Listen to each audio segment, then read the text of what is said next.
The arena hums with familiar electricity, the kind that only combat sports can generate when history, pride, and uncertainty all collide in the same confined space. This isn't just another fight on a crowded card. This is a meeting of generations, styles, and philosophies, unfolding under bright lights where reputations are tested and legacies quietly negotiated. On one side stands Satoru Kitaoka, now 40 years old, carrying decades of experience, scars, and victories earned the hard way. On the other is Roberto de Souza, younger by more than a decade, sharper, longer, and carrying the confidence of a man who believes his moment has arrived. The title may read like a simple knockout highlight, but what unfolds inside the ropes is far more layered, more human, and far more revealing than a single finish suggests. Kitaoka's presence alone tells a story. At an age when most fighters have long since faded into coaching roles or nostalgia-driven appearances, he is still here, still willing to give up 11 years to a younger opponent, still walking forward as if the calendar never caught up to him. There is no height advantage to lean on, no reach to hide behind. What he brings instead is grit, strength, and a lifetime of grappling instincts forged in the most unforgiving environments. This is his 70th professional fight, a number that doesn't just represent longevity, but survival. Every step he takes toward the center of the ring feels like a quiet challenge to the idea that time inevitably wins. Across from him, Roberto de Souza looks like the embodiment of modern evolution. A four-time Brazilian Jiu-Jitsu world champion, a submission artist known for creativity rather than brute repetition, and a fighter who understands angles, transitions, and patience at a level few can match. His submission record isn't built on just arm bars and triangles learned in beginner classes. It's layered, deceptive, and calculated, with setups that unfold 2 or 3 moves ahead of the present moment. Yet for all his grappling brilliance, there's a question hanging in the air before the bell even rings. Can he withstand the raw power of a veteran who doesn't mind getting hit if it means landing something heavier in return? There is no glove touch, no ceremonial nod of respect. Kitaoka makes it clear immediately that this is business, not sentiment. The bell sounds, and the distance between them begins to shrink and expand like a living thing. Souza starts doing what younger, longer fighters are taught to do. He jabs. He moves. He touches Kitaoka's face just enough to remind him that entry comes at a price. Kitaoka answers in kind, not with finesse, but with intent. When he throws to hurt, not to score. The difference in their reactions becomes apparent almost immediately. Souza doesn't like to get hit. Kitaoka doesn't seem to care. The first heavy exchange lands like a warning shot to the audience. Both men connect, but it's Souza who quickly reasserts control of the rhythm, snapping jabs, stepping back, forcing Kitaoka to reset. The grappling comes quickly as expected, but not in the way many predicted. Kitaoka rolls for a leg, tried to use momentum and strength to force a takedown, while Souza responds calmly, framing, underhooking, and scrambling back to a position of safety. This is where technique meets physicality, and the margins are razor thin. One mistake here doesn't just mean losing position. It means losing consciousness. Then the unexpected happens. In a moment that seems almost incidental, a knee lands during the scramble. At first, it doesn't look significant. Knees like that happen constantly in close-range exchanges. But as they separate, the truth reveals itself in crimson. A deep cut opens above Kitaoka's eye, wide and angry, splitting skin in a way that immediately changes the fight. Blood begins to pool and drip, threatening vision, threatening composure. Suddenly, this isn't just about tactics. It's about survival. Souza sees it instantly. Experienced fighters always do. His demeanor shifts from cautious to predatory. He starts hunting, loading up his left hand, pressing forward just enough to test Kitaoka's reactions. Kitaoka, for his part, refuses to retreat mentally, even as his body gives him every reason to slow down. He tries to force grappling exchanges, to put Souza in positions where strength and pressure might neutralize speed and precision. But Souza is smarter than that. He doesn't panic. He doesn't rush. He lets Kitaoka come, knowing that impatience is a veteran's greatest enemy in this moment. As the round winds down, the pattern becomes clearer.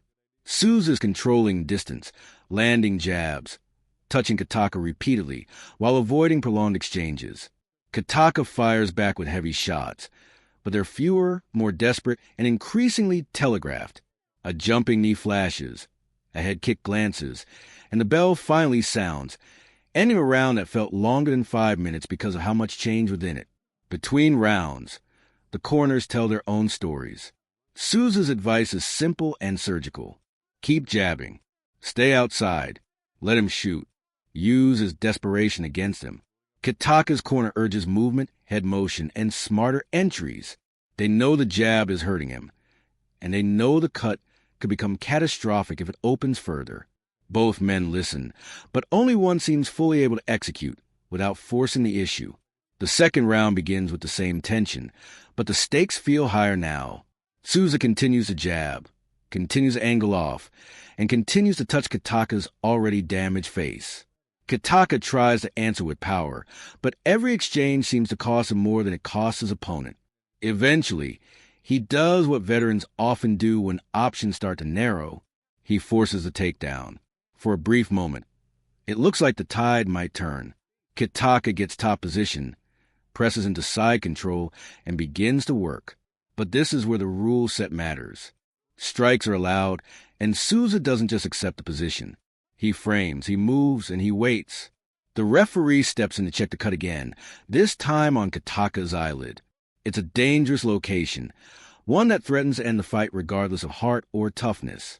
The doctor looks. The crowd holds its breath. Against all odds, the fight is allowed to continue. Kitaoka walks back to the center, blood streaming, eyes narrowed, knowing full well that he may be fighting both his opponent and his own failing vision. Souza senses it. He opens up just a bit more now, throwing combinations instead of single shots. His technique isn't perfect, and no one would mistake him for a pure striker, but the intent is undeniable. Punches start slipping through in clusters. Kitaoka tries a hammer fist, then makes a critical mistake, engaging in a leg-lock battle he doesn't need to take. In an instant, the tables turn. Souza finds the opening he's been waiting for. This is the moment everyone talks about afterward. Souza transitions seamlessly, threatening an armbar, then a triangle, forcing Kitaoka to defend constantly.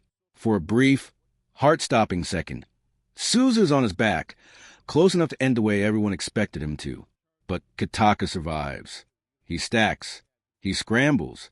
He escapes. Against a 4-time world champion, he finds a way out. It's a testament to his toughness, his experience, and his refusal to break.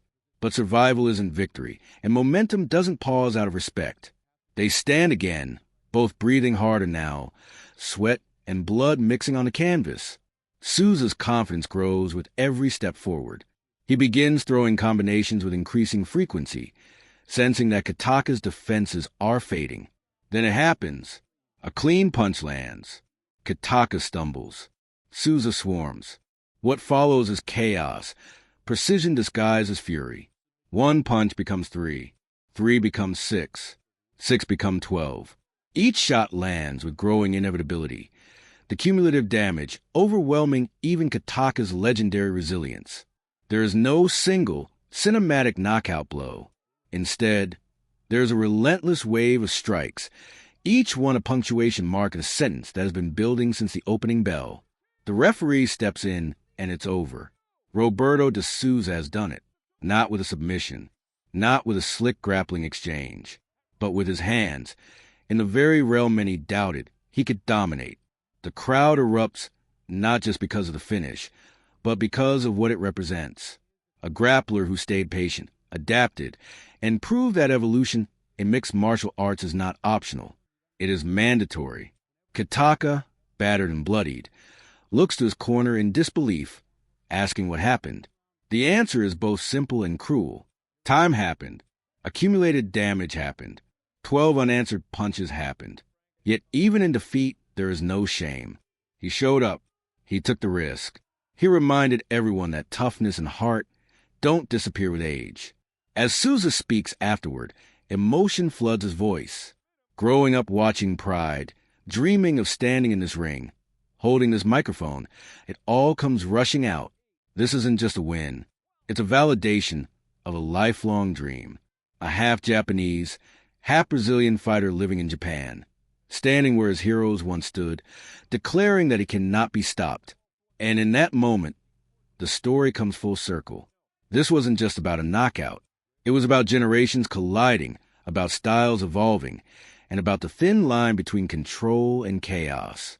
It was about a veteran proving he still belongs, and a rising contender proving he's ready for what comes next. If you've made it this far, let me know what you think. Did you expect Souza to finish with strikes, or were you waiting for the submission that never came? What does this fight say about longevity in MMA, and where do you see both fighters going from here? Drop your thoughts in the comments. And if you enjoyed this deep dive, make sure to like the video, subscribe to the channel, and turn on notifications so you don't miss the next story waiting to be told.